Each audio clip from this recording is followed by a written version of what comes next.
¿Qué tal? Buenas tardes, compañeras, compañeros del SADOP, a los docentes privados, los que nos acompañan en esta transmisión hoy especial, que es el acto virtual, una propuesta que traemos para poder también unirnos y poder estar juntos también con el grito de el nunca más, a 45 años del último golpe cívico-militar. Hoy nos va a acompañar la doctora Sara Liponeski de Amavet, junto a la licenciada Paola Lucía Walker, y vamos a dar comienzo entonces a este acto. Vamos a pasar al institucional del SADOP y luego pasamos directamente a la conferencia. Muchas gracias por estar. Pueden dejar sus comentarios ahí en el Facebook, tienen el chat habilitado.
Añicos de cristal, armar mi espejo y en los escombros del jardín ser tierra y flor, con los retazos del ayer tejer mi mata, leyendo el mapa de mi piel. Oí tu voz y al sembrar tu luz renazco en tu milagro, y en el viento sur soplando vida al barro. Sé quién soy. Soy todos los pasos valientes de mis abuelas. Su latir furioso que dio vuelta en la tierra partió los muros y estalló el silencio hasta vencerlo entero. Soy todos los pájaros de humo tejidos en su aire, nacidos para buscarme. Soy la terquedad de mis abuelos, su semilla sedienta y justa, la profecía imposible de sus libros y el mar lejano de su niñez. Soy los ojos de mi madre, el fuego de su sangre, el eco de su esperanza. Soy las manos buenas de mi padre hechas cuna. Soy la carcajada más alta del mundo en una foto sobre sus hombros. Soy todas las esquinas de esta ciudad de candiles y tempestades y cicatrices y alas. Sus 30.000 ausencias ardiendo, viviendo en los brazos que sostienen los carteles que me hacen ser quien soy. Y al sembrar tu luz, renazco en tu milagro, y en el viento sur soplando vida al barro. Sé quién soy, y al sembrar tu luz renazco en tu milagro,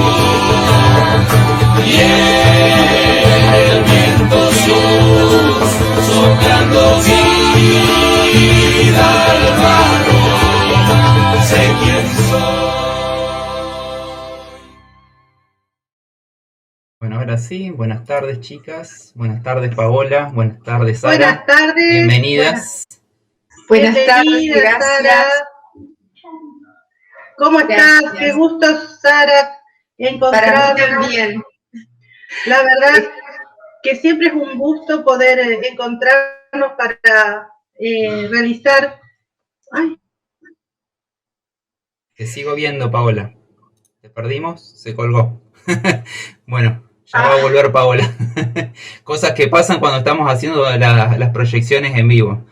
Y Cosas que nos sí, pasan. Quedó tal ahí cual. congelada Paola. Pero bueno, ya va a volver. Bueno, Sara, un gusto, la verdad, muchísimas gracias por acompañarnos en esta propuesta que traemos del SADOP para poder hablar un poco sobre esta fecha, sacar un poco también, como vos hablabas en el documento, que en el mensaje que subiste el otro día, eh, respecto a por ahí a salir de las fechas, de la efeméride solamente como una fecha. Hay gente que no sabe por qué y recuerda, tiene un feriado, y bueno, podemos empezar a hablar de qué significa cada una de estas banderas que levantamos, la memoria, la verdad, la justicia.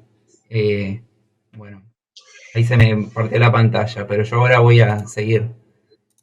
Te sigo Bueno, escuchando a sí, vos. realmente, bueno, para mí es un gusto estar en contacto con la comunidad de SADOP. Sé que son muy inquietos, muy activos. Cada vez que hay que recordar algún hecho importante, ¿no es cierto?, de nuestra historia. Y bueno, sí, efectivamente, nosotros somos, yo me tomé la licencia en un escrito de decir que somos fechistas. Digo licencia porque no soy literata y es una especie de neologismo, pero todos lo entendemos, ¿no es cierto? Es un poco aferrarnos a la cronología de los hechos sin hablar de la carnadura de los hechos y sobre todo sin referirnos a los procesos que dieron lugar a esos hechos, ¿no? Porque en esos procesos precisamente está la trayectoria de los hombres, las mujeres, las tensiones, los conflictos, las coincidencias, las diferencias, ¿no es cierto?, que se pusieron en juego, digamos, para llegar a determinados resultados. Entonces me parece que esta fecha, que es muy sentida, que es muy simbólica, nos tiene que servir, con perdón del verbo, ¿no es cierto?, que parece muy utilitario, pero creo que todos lo entendemos, digamos, para recordar cómo fue la trayectoria, la lucha, la participación del pueblo, ¿no es cierto?, con una profunda vocación democrática demostrada, digamos, en esos años del pueblo argentino, que en su gran mayoría sufrió el impacto de aquel golpe de Estado del 24 de marzo del 76, ¿no es cierto?, que nos sumió en un proceso oscuro de regresión, de devastación, no solamente en relación al patrimonio nacional, sino fundamentalmente de los derechos y las garantías constitucionales, ¿no? así es. Pensaba, Sara, en esta oportunidad y en otras oportunidades que nos ha tocado vincularnos y compartirnos desde las actividades desarrolladas en el Instituto Federal de Estudio de Integración José Artigas, ahora también con las actividades que desplegas como directora del Museo Provincial Escuela Hogar Eva Perón, y cuántas veces estamos comulgando siempre lo mismo, y parece como que siempre, ante cada encuentro, traemos las mismas cosas y queremos en esta charla, en esta especie de conversatorio que nosotros empezamos a llevar a cabo en el sindicato, y que realmente sea fruto de ese encuentro, de salir al encuentro como nos hemos encontrado en esas oportunidades, y voltear la mirada. ¿Para qué? Pero no voltear la mirada como hemos volteado algunas veces esa mirada, sino para volver a mirar, a volver a revisar, volver esa mirada y esa escucha, porque pareciera como que cuando hablamos de la mirada, La cuestión de la mirada, vos sabés bien que es una cuestión que nosotros, la forma en que nos miramos, que tiene que ver y que contribuye a esa identidad, a esos elementos socioidentitarios que tenemos nosotros los argentinos.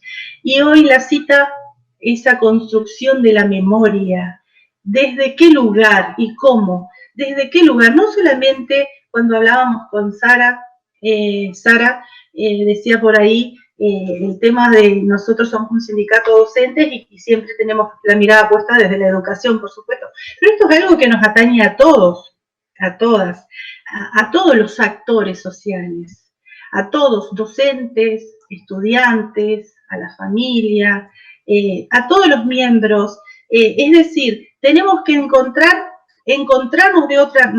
nuevamente, pero desde otro lugar.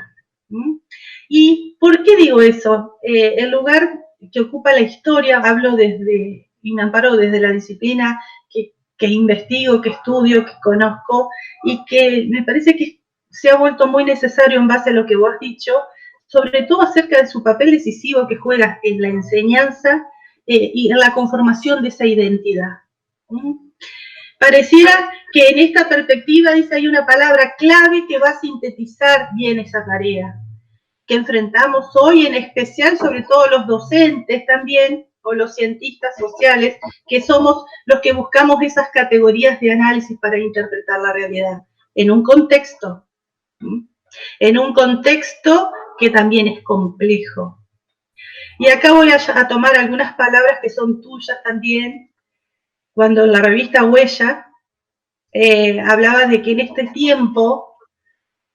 tiempo complejo que nos interpela a revisarnos nuevamente, a revisar estos paradigmas también que tenemos que construir desde ese lugar. O sea que estamos en una reinvención o en una construcción permanente, y que es la historia la que se encarga.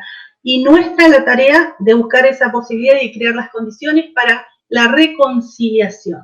Entonces a mí me gustaría que vos nos ayudes a pensar y a reflexionar esa vasta tarea que nos atraviesa a todos en esa sociedad, en esa conformación de esa identidad personal y social y en ese análisis del cual tenemos que hacer, ya que yo siempre digo que las personas y las sociedades podemos ser considerados relatos y somos lo que contamos.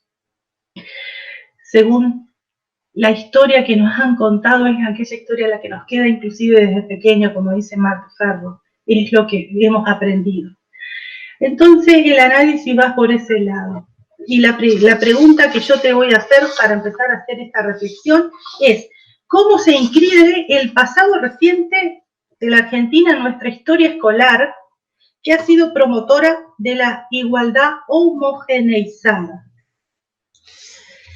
Bueno, yo creo que en esto que vos decías que sin duda como comunidad nos compromete a todos, no es una manía necrofílica, digamos, no es un ejercicio deportivo, digamos, de la nostalgia, ¿no es cierto? Lo que hacemos cada vez que recordamos estas fechas, digamos, que son significativas, sino que justamente estamos apelando a la memoria para rescatar, digamos, de esos hechos que son historia, las cuestiones que siguen siendo vigentes, porque las ideas no son viejas ni nuevas, digamos, ¿no es cierto? Sino que, como vos bien has dicho, hay un contexto de donde emergen las ideas, ¿no es cierto? Y los hombres, en todo caso, y las mujeres, somos contingentes, digamos, a esas ideas y a esos contextos. Entonces, hay una cantidad de hechos en la historia que nos ponen en evidencia todo el tiempo las asignaturas pendientes, o sea, lo que nos falta hacer.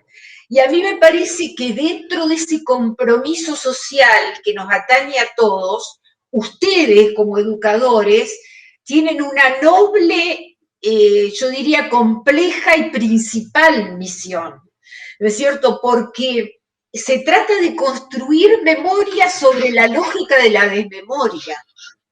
Entonces, Jauretche decía que hay una historia política y una política de la historia. Convengamos que esa direccionalidad, ¿no es cierto?, en que se ha inscrito el relato escolar fundamentalmente, no propicia la verdad generalmente, ¿no es cierto?, sino que es una verdad subjetiva, es una verdad condicionada a las distintas presiones y direccionalidades ideológicas que se tienen, ¿no? Para participar en este encuentro, releía algunas cuestiones sumamente valiosas del académico, historiador y filósofo francés Pierre Nora, que entre sus libros, digamos, más calificados, a fines del siglo XX, escribe Sitios de la Memoria, y toma la buena práctica, novedosa por cierto, de empezar a describir la memoria de las cosas importantes de Francia, por decir así, de lo que es emblemático, la Revolución Francesa, la República, la Marsellesa, Waterloo, Versalles, la Torre Eiffel, ¿no es cierto?, las Galerías Lafayette, digamos, para desde este presente,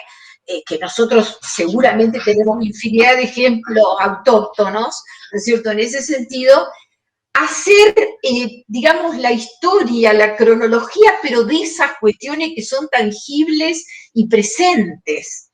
Entonces, qué importante es ese proceso inverso, ¿no? Es ese proceso que descongela de alguna manera a los monumentos, a los héroes, deliberadamente congelados en el bronce muchas veces, para no dejarles decir lo que nos tienen que decir hoy en el siglo XXI. Es así, totalmente. Comparto con vos esto, Sara, porque como docentes y de historia de la disciplina y en centros de formación docente siempre hacemos referencia que la historia, y ahí me viene a la mente también Margarita Llambías en Educación para la Integración, que vos sabés que fue parte de un trabajo también, en la cual ella habla de que enseñar es reconocer y de qué manera debemos centrarnos en esa enseñanza de la historia que estuvo, vamos a decir, marcada por los intereses o manipuladas, si hacemos mención de Jauretche, como vos bien dijiste, por los intereses de una determinada clase, en los cuales viene a cumplir, y también ahí podemos citar a Silvia Finocchio, que es una pedagoga que hace referencia a la ley 1420, que es la que le va a dar esta ley, es la que le va a dar sustento a nuestro sistema educativo, y desde allí tenemos que ver, sobre todo, cuáles han sido, sobre todo entendiendo el periodo también, y esa función moralizante, heroica, que ha tenido la historia, y que se ha limitado, ha puesto en el centro un periodo, por ejemplo, con preponderancia, que ha sido el periodo de la independencia, por ahí en detrimento de tanto de los orígenes como de la historia reciente. Hace muy poco que nosotros empezamos a ver, estudiar, también en los libros, en la manualística, en los libros de texto, lo que es el pasado reciente.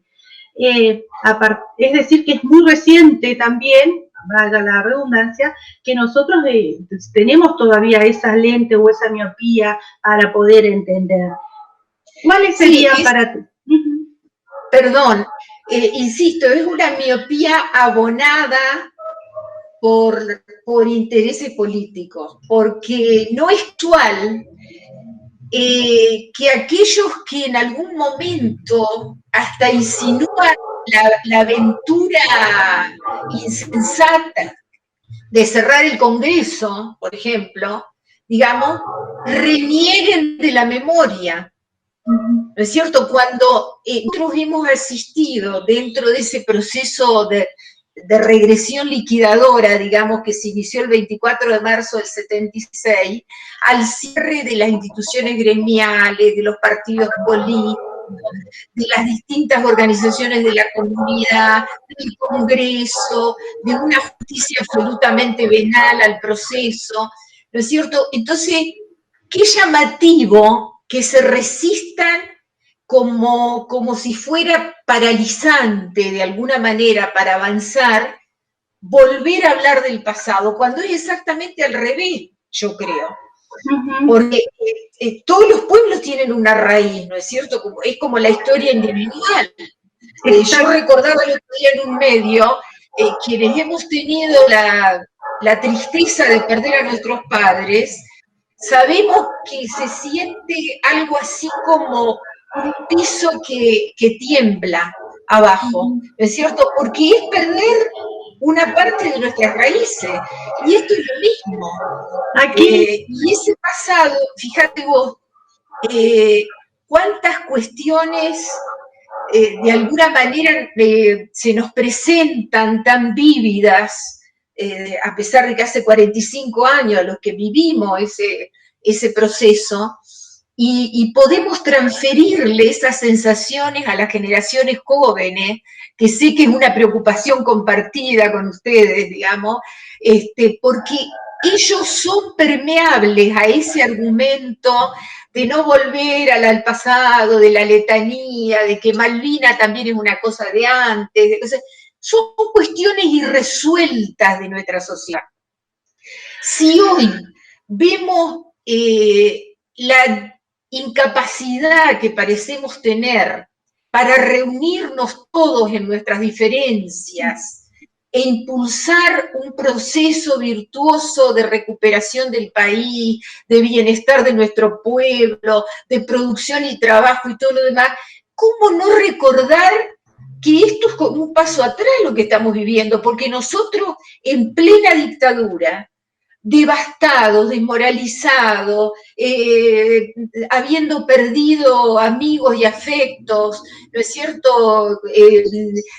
Sabiendo de compatriotas que tuvieron que irse de la patria, digamos, perdiendo trabajos en medio de la inseguridad, pudimos unirnos todos sin perder nuestras parcialidades partidarias ni ideológicas en pos de un objetivo común. ¿Cómo puede ser que ahora nos cueste tanto volver a unirnos, ¿no? Voy a utilizar antes de la primera intervención que vamos a mostrar, que hicimos que esto sea democrático y participativo, y siempre buscamos eso, que sean los docentes privados, los docentes de SADOP Entre Ríos, que hacen muchas producciones y trabajan a diario, porque lo que vamos a mostrar hoy es lo que hace cada docente en el aula, Sara, en el salón de clase, en la clase de música, en la clase de arte, en la clase, lo hizo en su casa el año pasado. Por eso nosotros queremos siempre visibilizar ese trabajo, y que es el que tiene las armas y las herramientas para construir esta memoria. Y una cita de Margarita Llambía que busqué a la que hacía referencia, que dice: una enseñanza de la historia que promueva la construcción de una identidad incluyente, más allá del relato histórico oficial, donde a las estructuras y conceptos se llegue por medio de relatos, en que pensamientos y emociones caminen de la mano. Narraciones que resulten motivadoras para respetar la forma de comprensión y a la vez ayuden a los alumnos a pensar históricamente. A pensar históricamente. Y eso tiene que ver con eso que hacías mención de lo que es la conciencia histórica. Hay que tener conciencia como pueblo, porque si no tenemos conciencia histórica, no nos podemos proyectar como tales en un futuro. Por eso es necesario voltear y mirar el pasado, para poder entender ese presente y poder vislumbrar el futuro. Acá estamos conjugando los tres tiempos. Así que vamos a ver esta primera intervención. Vemos la intervención de la Delegación Centro-Oeste de Milton, Córdoba, es esa la que vamos a ver, ¿no, Paula? Bien, sí. Que es un trabajo de dibujo que nos envió el compañero, que es de Santa Elena. y él relata con una voz en off de qué se trata el proceso de la creación de la obra, que es importante también reflejar justamente que en estas obras de creación artística la historia, también los sucesos, los libros son disparadores para la creación de las obras, y también esas obras de alguna manera materializan y sirven para generaciones futuras después para ser disparadores para poder revisar la historia. O sea, tiene ese doble sentido, así que la importancia también del arte en este tipo de intervención y con este tipo de contenidos. Bueno. Hola, mi nombre es Milton Córdoba, soy artista plástico, dibujante y trabajo en un taller en la Escuela de Fátima, aquí en Santa Elena. Voy a comenzar a comentar cómo fue el proceso de trabajo de esta ilustración. Bueno, que surgió a partir de una charla y posteriormente una investigación con mi novia, oriunda de Inglaterra. Ella me envía un pequeño archivo en Word, pongo a leer, estaba todo en inglés, y dentro de lo que leí decía un poco acerca de cómo habían hecho para poder constatar con algunos de los desaparecidos, encontrar los cuerpos, ¿sí? O geolocalizar los cuerpos a través de las huellas digitales. Termino de leer esto y empiezo a buscar páginas relacionadas, y me encuentro con una página llamada Letrap. En el sitio decía Huellas Digitales de la Memoria. Este sitio recrea la historia de las víctimas de la dictadura y se ocupa de los casos que surgieron específicamente en La Plata, Berisso y Ensenada. Trabaja en derechos humanos, área de gobierno, la Universidad de La Plata, y geolocalizan lugares donde fueron desaparecidos, secuestrados, torturados y asesinados las víctimas. Es ahí donde comienza también la historia de esta obra, porque la idea fue básicamente realizar una obra que se mantiene la huella como identidad, pero también contando un poco acerca de lo terrible que fue para aquel entonces. Por eso tiene algunas simbologías y colores que también a uno ya le llaman la atención y es como más legible. Por ejemplo, la huella digital, que es de color rojo, esta cuestión sanguínea, mostrando la parte más oscura de nuestra historia, y teniendo como emblema a un referente dentro de todos los desaparecidos, que es Rodolfo Walsh. Este escritor y referente también de la cultura y el periodismo tiene mucho valor en este momento porque es uno de los tantos, pero a la vez no deja de ser de menos. Sí, él dejó un legado muy rico, y es ahí donde nosotros, o donde intenté semantizar esa huella que también pertenece a esa huella, donde se fusiona su ropa, ¿sí? Y la sensación que quise dar es como que él también, de esa identidad, él sobresale, ¿sí? Como que le da más identidad a la lucha. De esta manera la obra fue planteada y llevado también a este tipo de proceso, y el formato también que pude hacerle. Así que bueno, espero que les guste. Muchas gracias. Bueno, acá volvimos, chicas. Bueno, muchas qué gracias bueno. al compañero, por supuesto, por la producción, porque lo realizó en estos días en base a esta idea que tuvimos Hermoso. para la realización del acto. Sé que fue una producción hecha especial para esto. Así que, Milton, muchísimas gracias. Después vamos muy significativa. A compartir redes. Fue significativo y sobre todo el tema de esa huella que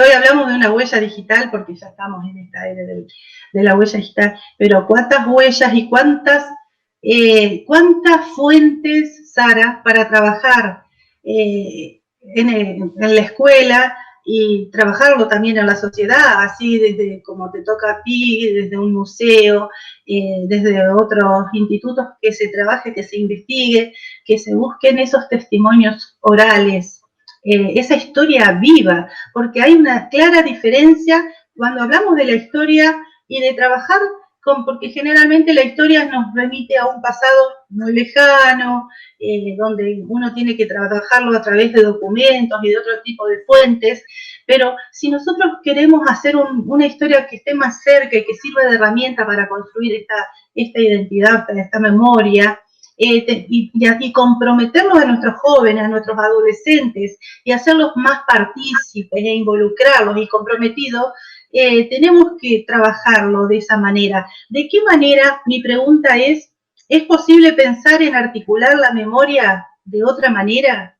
Habilitando una transmisión que permita un vínculo más interesante y más democrático con ese pasado, que no suele ocurrir, que siempre salimos como en esta fecha a buscar algún testimonio, a hacer preguntas, y que esté solamente y sea parte del calendario escolar, como es las efemérides, y que solamente parece que ese día solamente tenemos que pensar, reflexionar o armar esa cartelera. Claro, yo creo que hay, seguramente ustedes tienen mucho más recursos que yo, ¿no es cierto? Que no soy maestra, no soy docente, soy maestra normal, nacional. Por haber estado de las últimas generaciones, pero nunca prácticamente he ejercido, soy abogada, y tengo una gran admiración por los docentes y las docentes. Yo creo que hay recursos, como lo ha demostrado el compañero acá, ¿no es cierto? No es solamente la historia escrita, digamos. Hay que recordar que quienes estuvieron en presidio fueron capaces de crear también, ¿no es cierto? Hay imágenes, digamos, que han trascendido y han sido conocidas de militantes, digamos, que estando en el encierro, digamos, con lo que eso significa, no se paralizaron en su talento y en su creatividad. Eso también son testimonios. A mí me gusta mucho lo de activar el testimonio oral, y si me permite voy a hacer una digresión con relación a esta fecha, pero tiene que ver. Nosotros somos el Museo Provincial Hogar Escuela Eva Perón.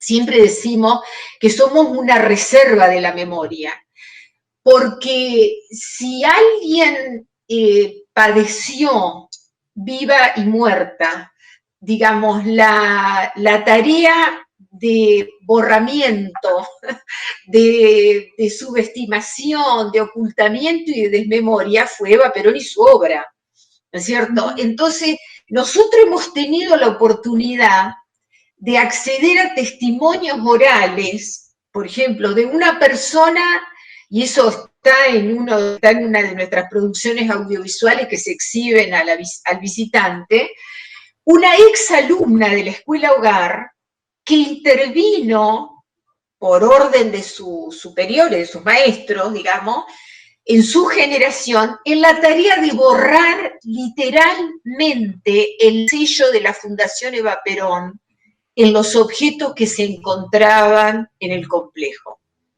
Y nosotros tenemos además objetos en la sala de bienvenida, por ejemplo, casi borrado en la moto característica, digamos, la siambrera de la época peronista en tamaño para niño, que se infiere que está el sello de la Fundación Eva Perón. Pero en otros realmente ha sido trabajo de una investigación exhaustiva del equipo de investigación de la UADER para poder descubrir ese sello. Entonces, estos son testimonios de enorme valor, porque no es que lo dice alguien intencionadamente, están las pruebas, ¿no es cierto? Es una especie de documento que vos sabrás como docente de historia que el valor de los documentos es incuestionable, ¿no es cierto? Si hay algo que no es subjetivo, digamos, es el valor de los documentos. Ahora, totalmente. Yo creo que a los jóvenes también, digamos, hay que presentarle, por eso yo vuelvo a la riqueza de los procesos, ¿no? Que nada fue por generación espontánea, que se consiguió la democracia porque hubo jóvenes, digamos, que no se resignaron a perder los derechos ganados, digamos, porque hubo trabajadores que también habían disfrutado sus derechos y no se resignaron a que cerraran los sindicatos. Digamos, hubo una participación social rica, digamos, que provocó determinadas cosas. Del mismo modo que la obtención de derechos de las mujeres en la historia no es algo gratuito y pacífico, sino que ha sido el fruto de organizarnos, de reencontrarnos, de la solidaridad, ¿no es cierto?, de ver en cada mujer una hermana, como decía Evita cuando anunció esa herramienta fundamental, digamos, para nuestra promoción como ciudadana, que fue la ley del voto, dijo, hermanas mías. Bueno, hay que volver a esas categorías, y me parece que en esa vivencia los jóvenes se pueden encontrar, digamos, con sus pares, ¿no? Y también en esto de que hay que seguir defendiendo, porque si bien de alguna manera, gracias a Menem, podría decirse que suprimió el servicio obligatorio y a los sucesivos equívocos de grupos de las Fuerzas Armadas que no siempre han sido apátridas en la historia argentina, no podemos pensar en un golpe cívico-militar, digamos, pero sí, repito, ha habido algunas mentalidades digamos, díscolas del punto de vista del compromiso político, por decir así, que hasta han pensado en cerrar instituciones de la democracia, ¿no es cierto?, o en suspender garantía. Hay gente que en plena democracia ha dicho que hay un exceso de garantía. ¿Cómo se puede decir en un régimen republicano que hay exceso de garantía? ¿Las garantías son o no son? Digamos, en democracia y en un Estado de Derecho hay derechos y hay herramientas para proteger esos derechos que son las garantías. Las garantías constitucionales, porque en un periodo, así como lo enseñamos, porque no, por suerte no nos tocó a nuestros jóvenes que los enseñamos porque no les tocó vivir lo que... ahí está la diferencia, tal vez, Sara, si me permiten, de pensar en ese docente que... Y la distancia generacional que existe con su alumno. Hablamos de un docente, bueno, un docente en servicio, que por ahí nosotros tampoco somos tan generacionalmente, pero que vivimos, o sea, si bien no fuimos, somos contemporáneos a esos sucesos.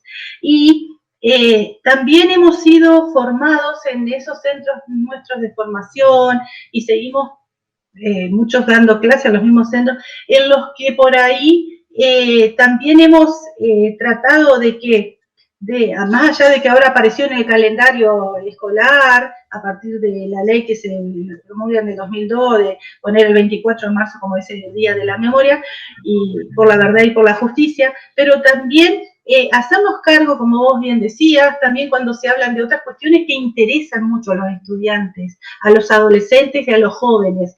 Preguntan, ¿por qué? Porque yo siempre digo que desde esa desmemoria a la que vos hacías referencia, y también, no sé si hablar del olvido, porque el olvido, cuando ahí tal vez haga uso de alguna categoría de análisis y alguna cita también de Paul Ricoeur, que hace referencia a ese olvido, que tiene que ver con reprimir algo, que es por ahí. Hoy conversábamos con otro compañero de sindicato y otro docente, y compañero seguramente Marcelo Ferrar, que lo conocés, tuviste oportunidad de conocerlo, y hablábamos de ese olvido, que él decía, Paola, el olvido que no es voluntario o es involuntario.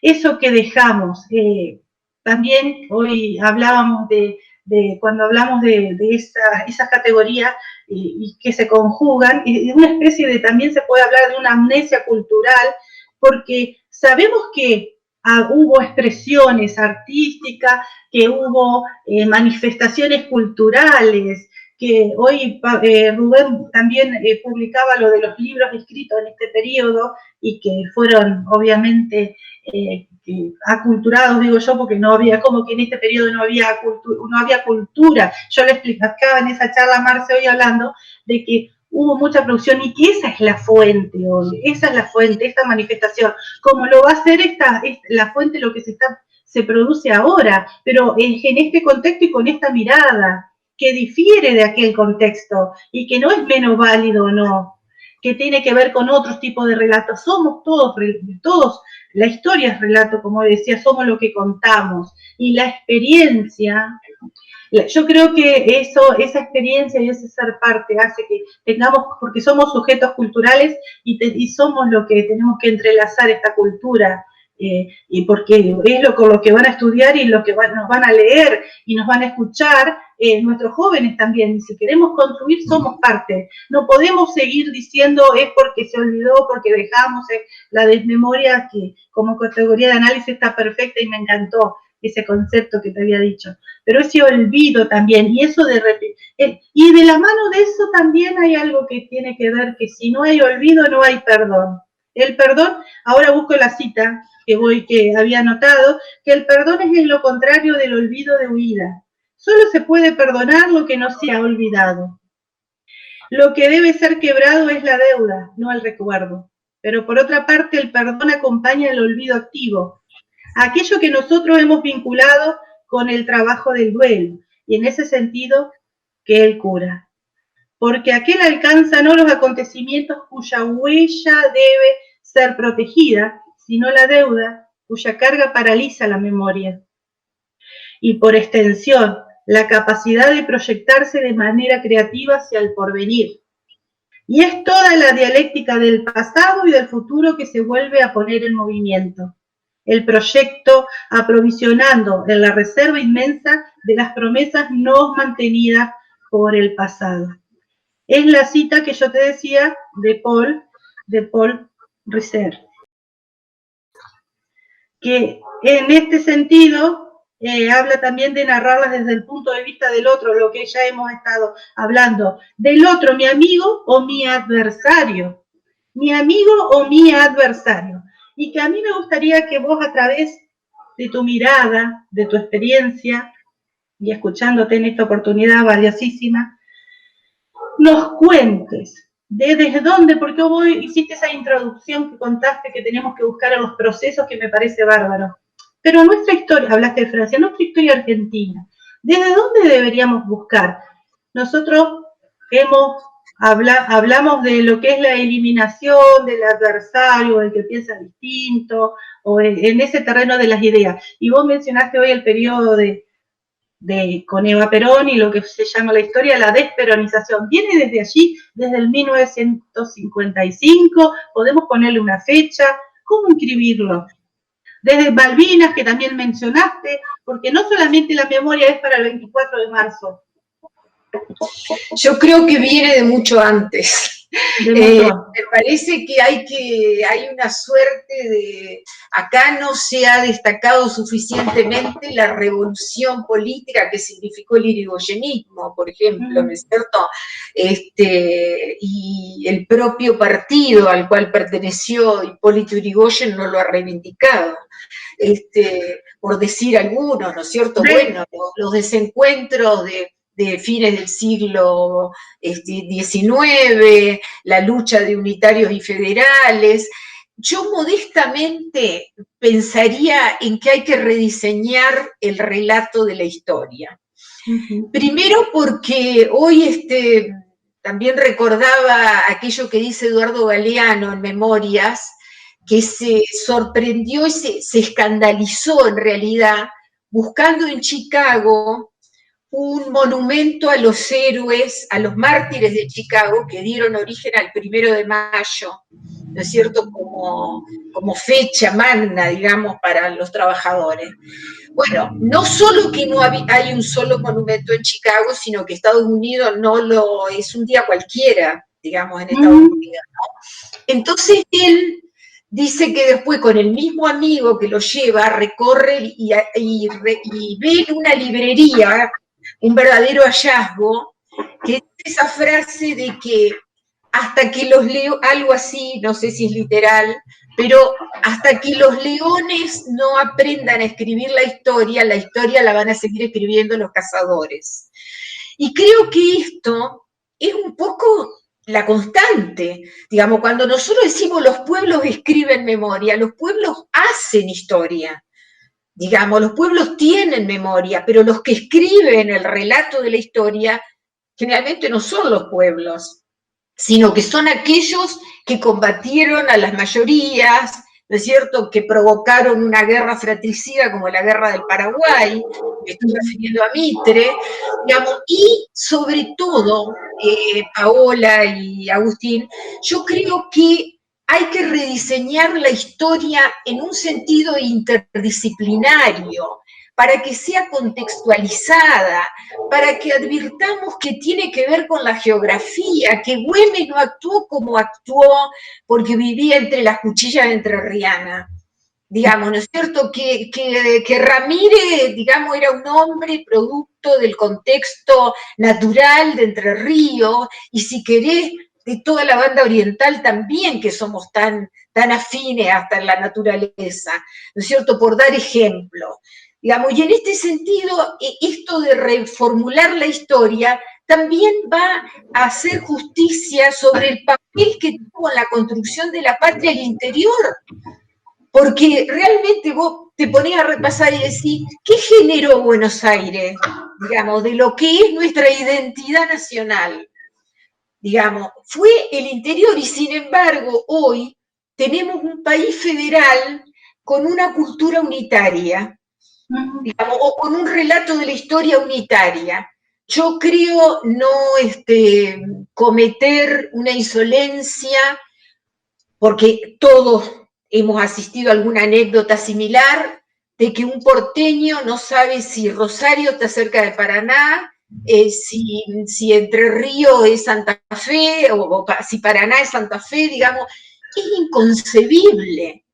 Ni hablar de que no reconocen la entidad de Francisco Ramírez, digamos, ni de Urquiza, bueno, de Urquiza solo saben que se opuso a Rosa, digamos, en todo caso, pero digamos, todos estos ejemplos dan cuenta de que me parece que también es nuestra responsabilidad, y ahí se pueden interesar más los jóvenes inclusive, porque hay una posibilidad de estudiar la historia in situ. Nosotros desde el instituto tenemos un proyecto de los circuitos históricos del artivismo, por ejemplo, que implican ir al sitio donde fue el cuartel de la Redota, digamos, donde está, al lado del río Ayuí, ¿no es cierto? El año pasado. Claro, entonces... Nos contó el proyecto Rubén, nos contó la charla que hicimos. Bueno, pero esa también me parece una forma de atraer a los jóvenes hacia referencias concretas, ¿no? Un poco parecido a lo que decía el filósofo francés, en el sentido de qué es lo que está tangible. Esto que vos ves, esto que te deslumbra, digamos, este monumento tiene una historia, ¿no es cierto? Y es parte de nuestra memoria colectiva. Como decía, es el ADN de una sociedad. Totalmente, y es la forma de poder proyectarse, como hoy decía, porque también podemos hablar de una memoria colectiva y de varias memorias individuales, como también podemos hacer. Y en ese encuentro con el otro, también tenemos que tomar y aprender, hemos aprendido, yo creo que sí, de lo que es que el otro, ese otro que es igual a mí, pero también es diferente, ese otro, como hoy decía mi amigo, mi adversario, no, o mi adversario, el punto de vista del otro va a tomar una importancia decisiva en esto, sobre todo si nos proponemos a buscar y entrelazar, como hoy decía, como sujetos culturales y construir esa memoria en común, y desde ese lugar, y desde el lugar de los hechos, nos pasamos por ahí mirándonos a través de los ojos de otro. Tal vez por eso es un ejercicio que tengamos que hacer todos, y en especial los docentes, que somos los responsables, como vos decías. Entonces ahora quiero que podamos poner, Agustín, otra producción de otros docentes que te vamos a leer los nombres porque me olvido. Bueno. Si no, vamos a escuchar entonces a Mauricio Sarli y Juan Raya, que son de Concordia, que son también, bueno, afiliados al SADOP, que van a interpretar Solo le pido a Dios, que vamos a ver ese fragmentito. Así que muchísimas gracias a los compañeros por su aporte a este acto virtual. La verdad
muchas gracias a los compañeros ahí de Concordia que nos enviaron su trabajo, también que estuvieron trabajando el fin de semana para enviarnos este video para participar de esta propuesta.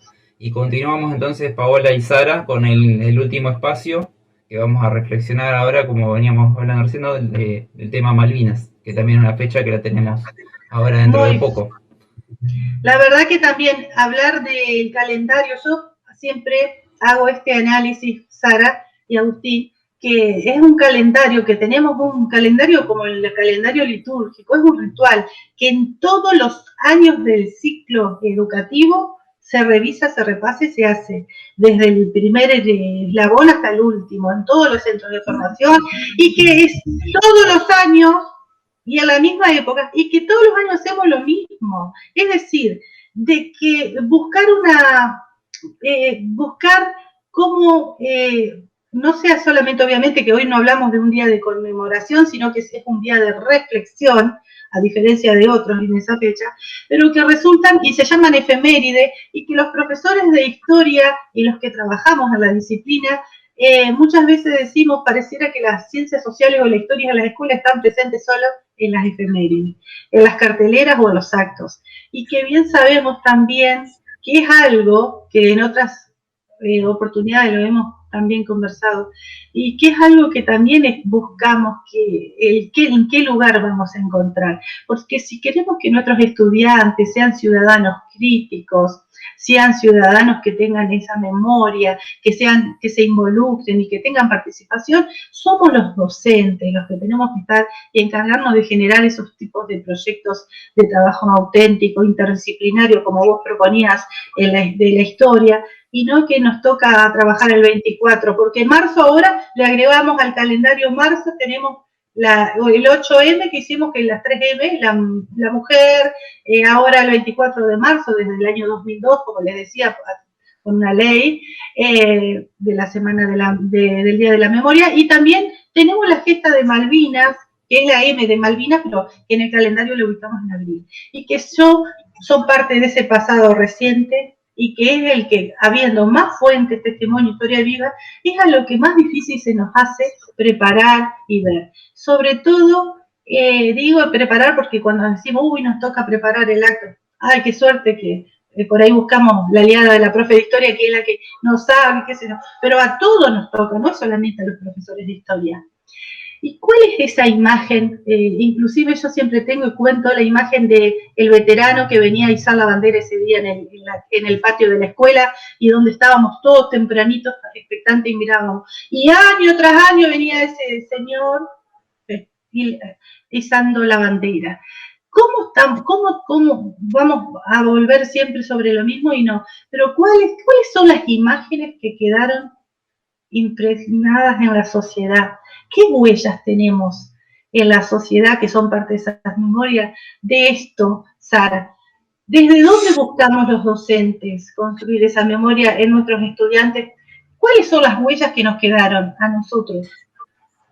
Bueno, yo te diría que tratando de ser objetiva y saliendo de lo personal, en el sentido que yo he tenido entonces y tengo ahora un recuerdo respetuoso y emocionado de Malvinas, digamos, y en eso he tratado de ser coherente.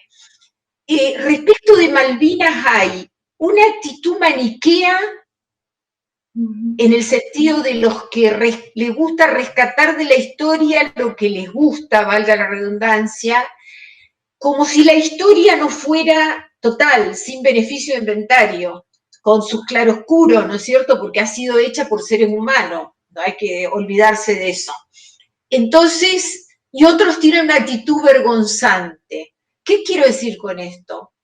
Que prefieren no recordar que en ese momento fuimos todos a la plaza, sin importar que fuera Galtieri y sin que eso implicara ni por un segundo tener una adhesión al gobierno de facto, a la junta militar, ni a ninguno de sus dirigentes. Era el orgullo nacional legítimamente sentido, porque esa fue la sensación, te diría, no solo personal, sino generalizada, que venía justamente desde el fondo de la historia, porque nunca fue pacífica nuestra relación con Inglaterra, porque fue como rememorar aquella deuda de las invasiones inglesas, del dominio de nuestros principales resortes económicos que fueron nacionalizados por el peronismo del 45 al 55 después, porque era una hegemonía intolerable, digamos, la de Inglaterra desde el punto de vista de nuestra historia.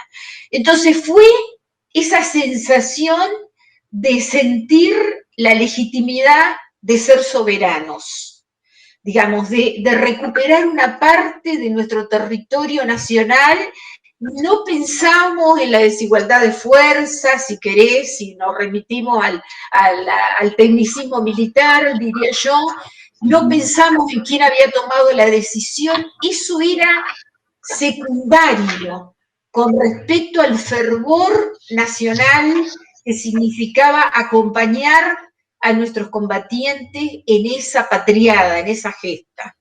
Entonces, yo esto lo digo, y con contundencia, porque me molesta, sinceramente, la gente que prefiere olvidar que fue protagonista, inclusive, que estuvo en la plaza. Por eso hablo de actitud vergonzante. Y también... Era lo que cualquier argentino o argentina había nacido teníamos que hacer.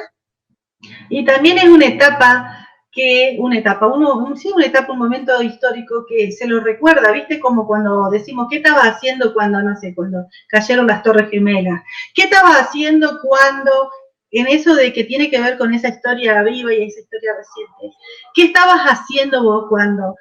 Más allá de que por ahí también ahí tenemos que traer a colación lo que significó para poner en pantalla en ese momento, ahí tenemos que hablar con los mundiales que también nos marcan y que forman parte de ese ser nacional, el mundial de fútbol, también pensaba el papel que jugaron los medios de comunicación y lo que iba sucediendo también con Malvinas, porque a muchos les sucedió que esperaban solamente, se quedaron solamente con eso, con los chocolates, con las cartas que nos llegaron, y que hubo un proceso en el cual, como pueblo, no pudimos cauterizar bien todo eso, porque de repente nuestros jóvenes, nuestros soldados, como vos bien decías hoy, que no eran no es hablar de la superioridad técnica, tecnológica o el adiestramiento militar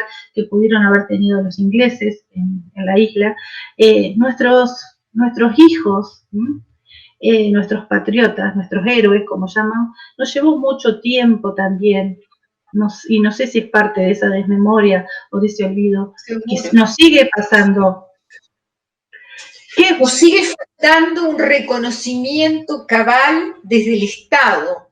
Tal vez la sociedad ya sí lo haya hecho, digamos, en estos años. Hay que pensar que hubo muchos factores adversos para reivindicar Malvinas en ese momento.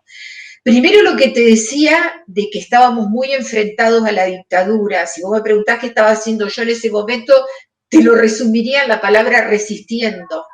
En el sentido de que manteníamos nuestra actividad política en forma clandestina, digamos, desde yo entonces era miembro del Frente de Izquierda Popular, digamos, un partido que de la izquierda reivindicaba el peronismo y militábamos casi conjuntamente.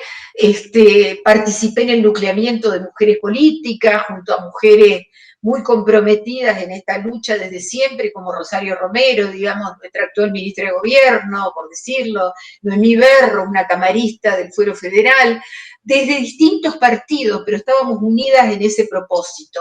Y te decía adverso porque cuando se recupera la democracia, es como que queda sumido todo lo que pasó antes en un manto de oscuridad. Y aquí viene lo del olvido como una equívoca estrategia de preservación, ¿no? Como diciendo, prefiero no acordarme, ¿viste? Como cuando decimos coloquialmente, no, yo prefiero no acordarme de eso. Bueno, no se trata de que estés todo el tiempo, como se dice, digamos, trabajando sobre la herida, ¿no es cierto? Pero hay que asumirla, hay que hacerse cargo. Es parte de nuestra historia, volviendo al tema. ¿No un uso crítico de la memoria, porque tal vez esa es la herramienta que tenemos que tener y tal vez el abordaje que tengamos que hacer todos, cuanto más aún los docentes, porque pensar también en los relatos que tienen nuestros jóvenes y nuestros adolescentes de esa época, y también que muchas veces solamente como estrategia didáctica para enseñar este periodo, pensaba, hemos trabajado todos o de alguna manera, como te decía, o a partir del cine también, hablando hoy de los medios del cine, de la película de las noches de los lápices, y yo creo que si hacemos unas encuestas o le preguntamos a nuestros jóvenes de este periodo, tienen una visión de los hechos en la cual un grupo de jóvenes manifestaron por el boleto estudiantil y bueno, y que muchas veces tal vez no nos quedamos solamente con eso, ¿cierto? Que es el que manifiesta o el que se involucra, como vos decías, donde estaba resistiendo. Y esas palabras también yo creo que nosotros tenemos que empezar, así como dice Nunca Más, que quedó grabado en todos, pero o el algo habrán hecho, ¿no? Que los jóvenes, yo confío, como les decía, que nuestras jóvenes tienen de convicciones, son fuertemente militantes y que generacionalmente traen esa impronta y así lo hemos visto. Y bueno, los docentes por ahí somos los que tenemos todavía los viejos resabios o no sabemos bien cómo movernos, porque es lógico, porque acá hay una palabra que también que significó mucho y que significó esa época que fue el miedo, ¿no? El miedo, y que no tenemos que tampoco, porque solamente la memoria o el olvido o reprimir eso porque voluntaria o involuntariamente, pero significó una época de miedo y de terror. Así que a mí me gustaría, Sara, que vos hagas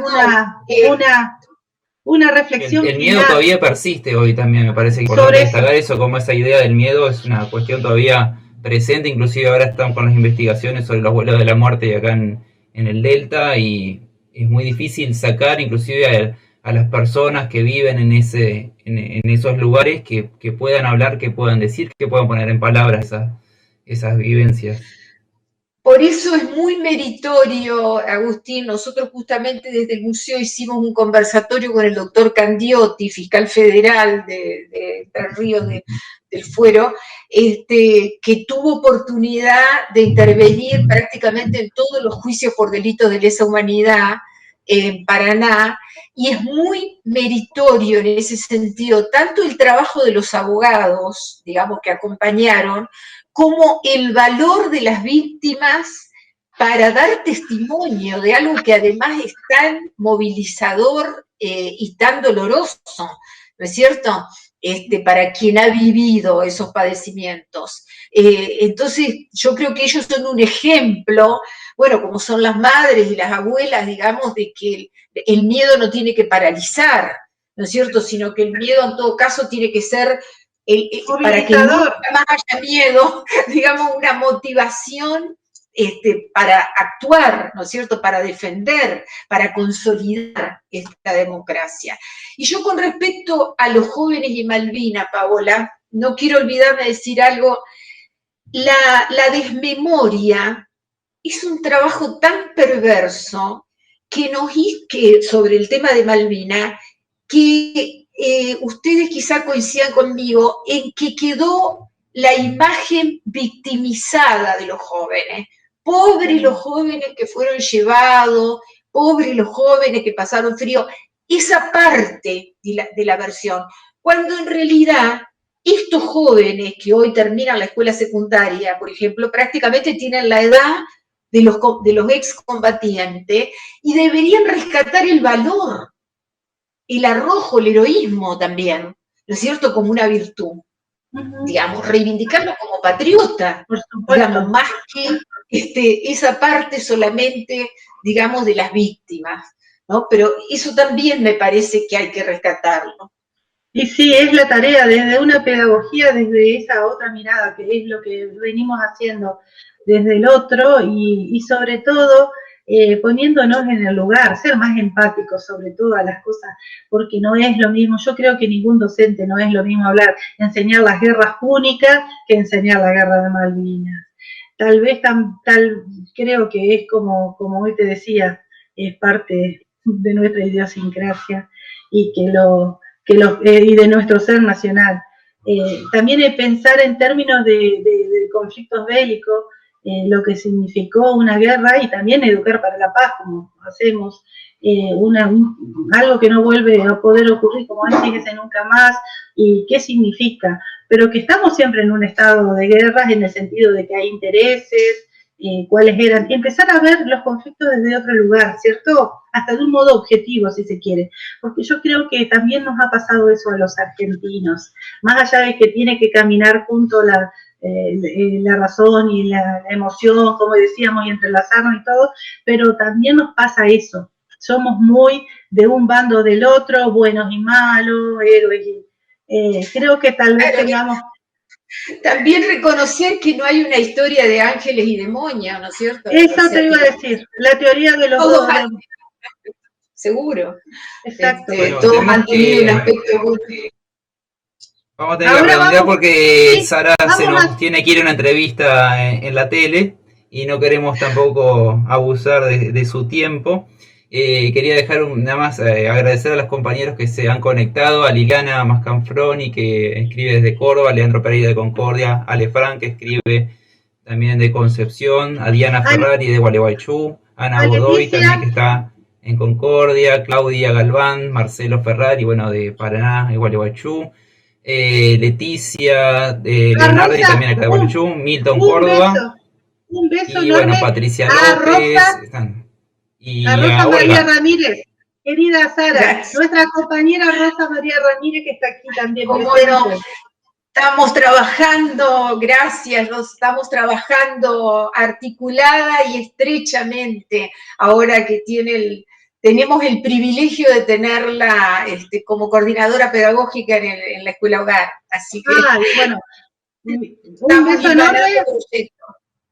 Un beso enorme. Y vamos a ver la última producción, que es hecha con docentes del Instituto Superior de Arte de Gualeguaychú, que participa Renata Dalaglio, que fue la que coordinó el trabajo, Paula Cesini, Valeria Costa, no quiero olvidar a nadie, Félix Pons, y bueno, Marcelo Ferrari también, que pusieron el cuerpo para esta producción. Y Agustín de Torres como docente también. Y yo estoy atrás de la cámara. Bueno, muchas gracias. Gracias a vos, Sara. Siempre es un placer.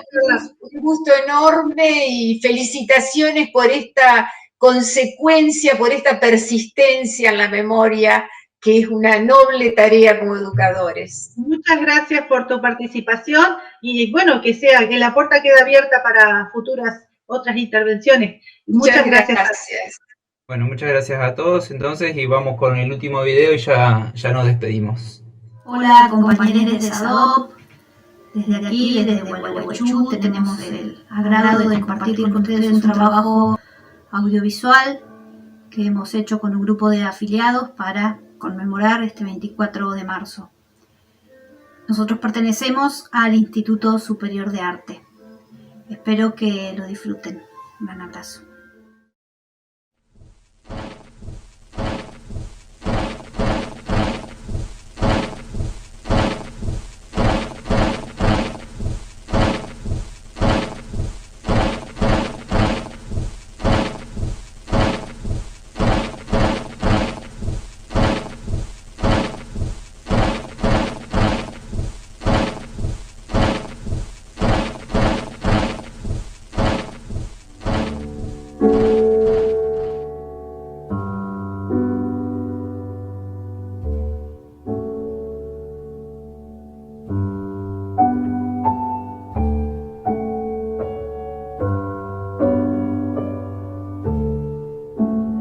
El siglo XX, que nació anunciando paz y justicia, murió bañado en sangre y dejó un mundo mucho más injusto que el que había encontrado. El siglo XXI, que también nació anunciando paz y justicia, está siguiendo los pasos del siglo anterior. Allá en mi infancia yo estaba convencido de que todo lo que en la Tierra se perdía iba a parar a la Luna. Sin embargo, los astronautas no han encontrado en la Luna sueños peligrosos, ni promesas traicionadas, ni esperanzas rotas. Si no están en la luna, ¿dónde están? ¿Será que en la Tierra no se perdieron? ¿Será que en la Tierra se escondieron? Y están esperándonos. Y, ¿cómo no? Eso de que el mundo está hecho de átomos. Sí, sí. El mundo no está hecho de átomos, el mundo está hecho de historias, dijo ese. Bueno, yo creo que sí, que el mundo debe estar hecho de historias, porque son las historias que uno cuenta, que uno escucha, que uno recrea, que uno multiplica. Son las historias las que permiten convertir el pasado en presente y las que también permiten convertir lo distante en cercano, lo que está lejano en algo próximo y posible y visible. El mundo es eso, reveló. Un montón de gente, un mar de fueguitos. No hay dos fuegos iguales. Cada persona brilla con luz propia entre todas las demás.